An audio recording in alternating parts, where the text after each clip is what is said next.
किसान भाइयों, डीएसआर धान खड़ी है भाई आपके सामने, यानी कि सीधी बिजाई वाली धान खड़ी है और जबरदस्त है भाई, देखने लायक है। काफी बढ़िया बढ़वार फुटाव चल रही है। 1 महीने 4 दिन की फिलहाल धान हो चुकी है और एचटी टेक्नोलॉजी वाली वैरायटी है भाई, जो कि काफी किसानों को मिल भी नहीं पाई। बढ़वार काफी शानदार है और खरपतवार आपको देखने के लिए भी इसमें नहीं मिलेगा। डीएसआर में सबसे ज्यादा दिक्कत आती है खरपतवार की, पीड़ापन की। बढ़वार नहीं होती, किसान पानी में पानी लगाता है, लेकिन अभी ऐसा इसमें कुछ दिखाई नहीं दे रहा भाई। पानी भी काफी दिन पहले लगाया हुआ है और बढ़वार देखो, पीड़ापन का नामो निशान नहीं है। तो पीड़ापन और खरपतवार की समस्या जीरो है। श्रवण भाई हमारे साथ में है, हरियाणा के हिसार जिले में खड़े हैं भाई, आर्यनगर गांव में। श्रवण भाई, स्वागत है डीआर किसान पे। नमस्कार भाई साहब। तो कितने किसान भाइयों को राम राम। कितने साल हो गए डीएसआर को करते हुए? मुझे 4.5 साल हो गए जी करते हुए। 4 साल हो गए। शुरू की साल में मैंने 3 कनाड़ लगाई थी, उसके बाद 1 किला, फिर 1.5 किला। अब की बार मेरे पास 3 किलो में है। 3 एकड़ में है? 3 एकड़ में, हाँ। 3 एकड़ में डीएसआर लगा दी। आपको मन में ये नहीं हुआ स्टार्टिंग में जब आपने ट्रायल किया था कि भाई पैदावार कम ना हो जाए मेरी रोपाई वाले धान से, पानी कितना लगेगा, खरपतवार कंट्रोल होगा या नहीं होगा? तो वे चीज़ें आपके सामने थी, जैसे और किसानों के सामने भी है।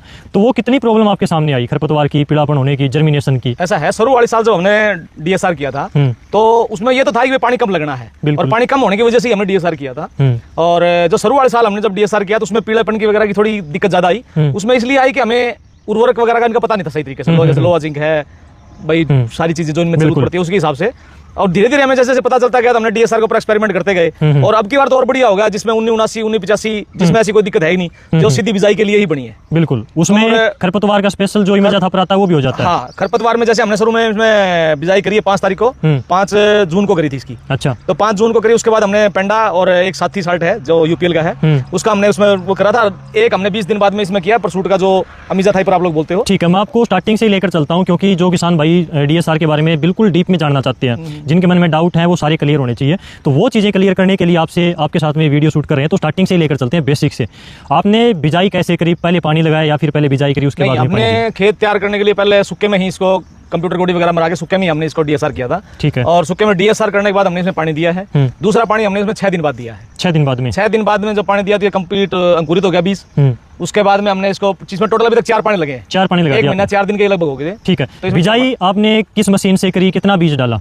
ये मैंने डीएसआर मशीन से ही करी थी, जो एक तो आती है स्टेप वाली, और एक जो सिंपल मशीन है। मेरे पास जो है वो सिंपल मशीन है। ठीक है। डीएसआर मुझे मिल नहीं पाई थी यूनिवर्सिटी में या इधर आसपास कहीं भी, तो मैं खुद ही अपनी कोई पुरानी सेकंड हैंड मशीन लेके आया था, जिससे मैंने बिजाई करी। और उससे मैंने 6 किलो बीज इसमें डाला है। 6 किलो डाला है। वैरायटी कौन सी बताई आपने? 1900? वैरायटी 1979 है। 1979 है। एक 1985 भी आती है, वो भी लगा रखी है आपने? हाँ, एक 1985 और एक 1979 आपने दोनों लगाई हुई है। दोनों में जमीन आसमान का फर्क दिख रहा है आपके खेत में? हाँ, फर्क है। वो भी दिखाएंगे किसानों को, लेकिन पहले थोड़ा जल्दी ग्रोथ करती है, वो थोड़ा हल्का ग्रोथ कर रही है। ठीक है, वो डिफरेंस भी किसानों को दिखाएंगे। पहले हम स्टेप बाय स्टेप आगे बढ़ देते हैं। पानी आपने अभी तक इसमें 4 लगा दिया। खरपतवार के लिए जैसे आपने बिजाई कर दी, तो कितने दिनों बाद में पहली दवाई करी और कौन सी करी? हमने पानी लगाने के 48 घंटे के अंतराल इसके अंदर पेंडामेथ्रिन और साथी जो यूपीएल का साल्ट है कोई, तो वो हमने करी है। उसके बाद हमने इसमें दिया है 18 दिन बाद में दूसरा स्प्रे कर दिया 18 दिन बाद में। हाँ, उसका जो परसूट का इमेज थाई पर वो किया है। उसके बाद अभी तक खरपतवार कोई है नहीं इसके अंदर। अभी तक एक भी खरपतवार आंख से देखने को भी नहीं आपके खेत में। इसके पीछे यही दवाइयां हैं? ये 2 दवाइयां। ठीक है। जो इमीजा था पर है वो केवल एचटी टेक्नोलॉजी वाले बीज के अंदर ही कर सकते हैं, और धान पे नहीं लगेगी। और धान में मत करना भाई, नहीं तो आपका धान खत्म हो जाएगा। बिल्कुल, उसको यही जो धान की वैरायटी है एचटी टेक्नोलॉजी, यानी कि हर्बिसाइड टॉलरेंस टेक्नोलॉजी के साथ में जो वैरायटी तैयार की हुई है 1979 और 1985, ये यूज से खरपतवार नाशक को सहन कर सकती है, बाकी में मत करना। एक दिक्कत आती है, जर्मिनेशन तो हो जाता है, बाद में उसमें पीड़ापन आ जाता है, तो वो पीड़ापन जाता ही नहीं। तो ये समस्या आपके हिसाब से क्यों आती है, या फिर इसको कैसे ठीक करें बाद में अगर पीड़ापन आ जाए? ज्यादा कोई एक्सपेरिमेंट तो किया नहीं है।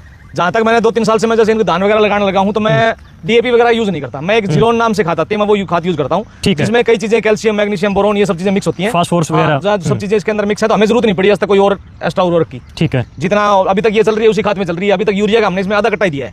आधा कट्टा यूरिया का? आधा कट्टा यूरिया दिया है, और 10 किलो लोहा जिंक की थैली दी है। ठीक है, लोहा जिंक डाला आपने। हाँ। यूरिया आपने अभी तक इसमें एक बार ही डाला? आधा कट्टा दिया। हाँ, एक बार डाला अभी तक इसमें। तो आज के दिन 1 महीने 4 दिन की हो गई आपकी धान, बराबर बढ़वार है, सारी चीज़ें कंट्रोल में है, और ये आप खेत के अंदर भी देख सकते हो भाई के यहाँ पर।